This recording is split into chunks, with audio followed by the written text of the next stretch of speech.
Se você quer perdoar uma traição no namoro, o problema é todo teu. Mas eu acho que você tá sendo absolutamente ridículo. Desculpa ser sincero. Fui traído e agora? Tem jeito? Sou o Dr. Jorge Rodrigues, sou médico psiquiatra, sou especialista em relacionamentos, casamentos, traições e amadurecimento. E se você tem mais interesse nesse tipo de conteúdo, já segue o nosso canal, clica no sininho para ser notificado e deixa seu like que eu tô precisando dele. É o seguinte, presta atenção, abra as orelhas que vocês têm em cima da cabeça, senão vocês não vão entender essa questão. Tem como superar uma traição? Existe forma de superar uma traição? Existe jeito, método de superar a traição? Existe. Só que antes de eu dizer isso, eu preciso que vocês entendam uma questão mais profunda do que essa. A traição, ela é um sintoma. A traição, ela não é o problema em si. Ela está precedida de algo muito mais grave. Mas como assim, Jorge? Existe algo mais grave do que a traição? Existe.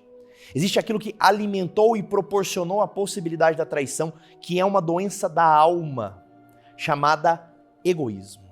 O egoísmo, ou seja, o egocentrismo, a vontade absoluta de fazer primeiro a minha vontade em detrimento de todo o resto, é exatamente o principal gatilho de todas as traições. Aliás, de todas as mentiras, todas as enganações, a origem do próprio pecado é o próprio egoísmo. Todos vocês já ouviram falar do tal do pecado original. O que é o pecado original? De onde descendem todos os outros? É o pecado do ego. É a vontade de fazer a minha vontade e não a vontade de Deus. É a vontade de fazer a minha vontade e não olhar para o próximo, não se importar com o outro. Primeiro eu, basta-me eu mesmo. Esse é o grande problema do egoísmo. Então, entenda uma coisa, simplesmente perdoar uma traição não vai ser suficiente. Se o egoísmo nos dois, no casamento, na essência de uma só carne, não for tratado, essa traição vai voltar a acontecer e você vai ter que perdoar tudo de novo e você vai entrar naquela samsara eterna de que, tem 10 anos que eu perdoo traições e continua sendo a mesma coisa. Esse é um problema muito grave, infelizmente. Agora, prestem atenção, diante dessa questão da própria traição, ou seja, do superar uma traição em si, existe um passo a passo para isso. Eu sei que a maioria de vocês ficam nessa história de que, ou seja, Nosso Senhor, ele nos indica que nós devemos perdoar ao outro, né? É necessário entender que o ato do perdão, ele é o ato máximo do amor. Uma vez um amigo me disse o seguinte, é fácil nós entendermos a questão do perdão. Existem certos prefixos na língua que a gente consegue entender, por exemplo, uma coisa quando ela tem muita flexibilidade, ou seja, dá para se acrescentar mais, nós chamamos isso de hipo, né? Por exemplo, uma fórmula química, né? Quando nós temos o hipoclorito, ou seja, ele tem poucos átomos de oxigênio e conforme eu vou acrescentando átomos de oxigênio a essa molécula, ela vai aumentando de tamanho. Então eu tenho o hipoclorito, o clorito, o cloreto, o clorato, e se eu adiciono mais uma molécula, mais um átomo ali, ele se chama perclorato. Significa que ele está no máximo daquela molécula. Se eu colocar mais um átomo ali, aquela molécula se desfaz. Então, o máximo possível, nós colocamos o prefixo perclorato. Por exemplo, uma coisa pode estar feita ou ela pode estar perfeita. Entende? É o máximo possível. Ou seja, é a abundância de esmero naquela coisa. Bom, o ato do amor é um ato de doar-se para o outro. É um ato de entregar-se para o outro. É um ato de sacrificar-se para o outro. Então, eu posso doar-me para alguém. Mas se eu alcanço o máximo possível da natureza do amor, eu vou perdoar. Ou seja, doar em grau máximo. O perdão seria a abundância do amor. Seria a abundância do amor. Agora, prestem atenção uma coisa, entender que o perdão, ele é um ato concreto da minha vontade, precisa te dar uma ideia que se ele é feita sem a correta intenção, ele vai gerar na sua cabeça uma coisa chamada neurose. Jorge, como assim neurose? Neurose, o psiquiatra Caruso vai dizer que é uma mentira que eu conto para mim mesmo. E ao acreditar naquela mentira múltiplas vezes, eu acabo adoecendo. E é o que a maioria de vocês fazem. Diante de uma traição, vocês acabam, não, eu tenho que perdoar, eu vou perdoar. Não entendem que há um processo ali e você perdoa de qualquer jeito, sem a real intenção do seu coração. Acaba contando uma mentira para si mesmo e aí é claro que você não vai conseguir superar essa traição. É óbvio que não vai conseguir. A verdade é que para a gente conseguir superar essa traição, o movimento que precisa acontecer é um movimento progressivo, em que primeiro se inicia num ato de pena. Jorge, como assim pena? Pena, mas parece que é uma coisa tão ruim. Tem muitas pessoas que têm um receio dessa palavra, inclusive, mas vocês estão errados. Presta atenção, o que é a pena? A pena é o sentimento que nós colocamos, é a disposição que nós colocamos onde o amor ainda não é possível. Geralmente por algo que está danificado, algo que está doente. Então, a primeira perspectiva que eu tenho que ter é, olhando para um marido que traiu, olhando para uma esposa que traiu, é entender, este homem está doente, esta mulher está doente, doente na alma, caiu por egoísmo, caiu por mesquinharia, caiu porque está com o imaginário deturpado, caiu porque está doente, está desajustado, está quebrado. E ao eu conseguir olhar com esse olhar de pena, ou seja, meu marido está doente, minha esposa está doente, eu olho com esse olhar e sinto pena dessa pessoa, coitado. Ele não tem ideia da desgraça que está fazendo com a própria alma, com a própria família. Ele não está entendendo a profundidade do erro dele, do erro dela. E aí eu consigo sentir esta pena. Esta pena, a pena sempre convida o homem a cuidar. Quando a gente vê uma pessoa deficiente, quando a gente vê uma pessoa em necessidade, passando dificuldade, sempre gera aquela sensação no nosso coração de querer cuidar, mas parece que eu não posso. Ou seja, parece que o amor ainda não é possível de me instalar ali. Mas eu sinto uma pena, e a pena me convida a cuidar daquela pessoa. Me convida a dar uma esmola, me convida a dar um conselho. É ou não é? Então, o movimento é exatamente esse. Eu preciso sentir pena, e a pena me convida a um ato concreto de servir.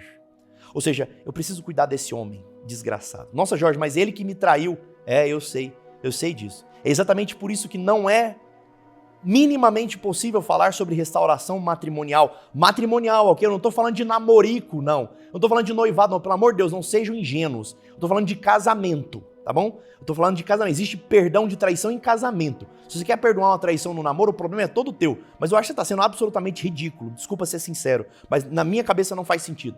Na minha cabeça não faz sentido. Eu estou falando de um ato sacramental. Eu estou falando de um ato que foi cristalizado diante de Deus, que é o casamento. Então, o perdão no matrimônio, ele acontece na seguinte dimensão. Eu tenho pena daquele homem, daquela mulher que está doente. Essa pena me convida a um ato de servir. Esse ato de servir e cuidar me dá esperança de que o outro possa mudar. Essa esperança de mudança do outro faz com que eu aprenda a amar o outro. E aprendendo a amar o outro, eu consigo perdoar. Então é um processo que precisa ser percorrido, é um processo que precisa ser, né? Ou seja, não um processo corrido, mas percorrido, um processo lentamente analisado e percorrido. Só assim, de fato, eu vou ser capaz de perdoar. E digo mais, para que o movimento do perdão realmente aconteça, e aqui eu queria trazer uma analogia bíblica para que vocês entendam. No ato concreto do perdão, nosso Senhor talvez seja o melhor dos exemplos. Pedro é aquele apóstolo que trai a nosso Senhor. Mesmo amando a Jesus Cristo, mesmo amando a Jesus, mesmo amando o próprio amor, e Pedro amava a nosso Senhor, ele trai. Trai por 3 vezes. Jorge, quem ama, trai. Pedro é um homem muito melhor do que eu ou vocês. E ainda assim traiu o próprio amor. Traiu o próprio amor. Traiu por medo, traiu por fraqueza, traiu por pequenez. E ao trair, né, Jesus, já muitos dias depois, Jesus já está ressuscitado, e eles estão pescando no Genezaré, vocês vão lembrar dessa passagem bíblica. Então João vê ao longe nosso Senhor. João vê ao longe Jesus Cristo. Pedro então veste-se, eu ainda não entendo isso, esse negócio de pescar pelado, mas enfim, Pedro se veste rapidamente, se joga na água e sai nadando em direção àquele homem na praia que assava um pequeno peixe. Pedro então se coloca diante de Jesus, e aqui o texto ele é maravilhoso. Só que eu queria trazer o texto do original grego para que vocês entendam a beleza real da palavra. Pedro se coloca diante de Cristo, e Cristo, olhando nos olhos de Pedro, diz: Petros, ágape-me. Ágape é o verbo que quer dizer tu me amas. Só que ágape, é necessário que vocês entendam isso, ágape é um amor de Deus para com o homem. Ou seja, Cristo, do alto de sua divindade, pergunta a Pedro: Pedro, tu me amas? E Pedro diz: sim, Senhor, eu te amo. O problema é que aquele amor de Pedro, aquele perdão, aquele pedido de perdão de Pedro, não é capaz de alcançar a Deus. Porque o pecado de Pedro foi infinitamente maior do que aquele pedido de perdão. Então Jesus olha de novo para Pedro e pergunta novamente: Petros, ágape-me. Pedro diz: sim, Senhor, eu te amo. Novamente Pedro não consegue alcançar a Deus. Então Deus, em um ato de misericórdia, ele de novo decide se encarnar. De novo ele decide descer à dignidade humana para, se igualando ao homem, conseguir arrancar o homem da lama. Então Jesus diz: Petros, theon me. A palavra theon também significa amor. Pedro, tu me amas. Só que agora com um significado diferente. Theon é aquele amor fraterno. É aquele amor de irmão. Aquele amor de amigo. Ou seja, Jesus está dizendo agora para Pedro: Pedro, não como seu Deus, mas como seu amigo. Como aquele que comeu ao seu lado, que dormiu ao seu lado, que bebeu ao seu lado, que pregou ao seu lado. Como este, você me ama. Pedro olha para Jesus e diz: sim, Senhor, tu sabes todas as coisas. Tu sabes que eu te amo. Agora Pedro consegue alcançar Jesus. Então vai e apacenta as minhas ovelhas. O que eu tô querendo dizer? O perdão ele só vai acontecer se você que foi traído conseguir fazer este mesmo ato. Descer do alto do seu pedestal e se colocar frente a frente com o traidor. Olhar nos olhos do traidor e perguntar, você me ama? Não perguntar, por que você fez isso? Que tragédia, que porcaria. Não. Não é esse o caminho. É olhar nos olhos de quem trai e perguntar assim, você me ama? Porque eu estou disposto a te perdoar.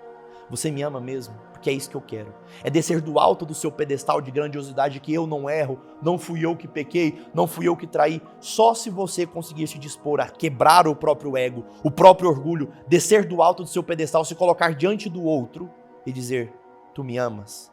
Só assim é possível de o perdão acontecer de verdade. Quer entender mais sobre esses conteúdos, quer aprender mais sobre isso? Então já segue o nosso canal. Clica nesse botãozinho para você assinar o sininho e ter as nossas notificações e deixa seu like que eu preciso dele sempre. Um abraço e até mais. Se você gostou desse vídeo e quer ter acesso a mais conteúdos assim, eu estou deixando aqui do lado 2 recomendações de vídeo que tem a ver com esse tema que a gente está trabalhando.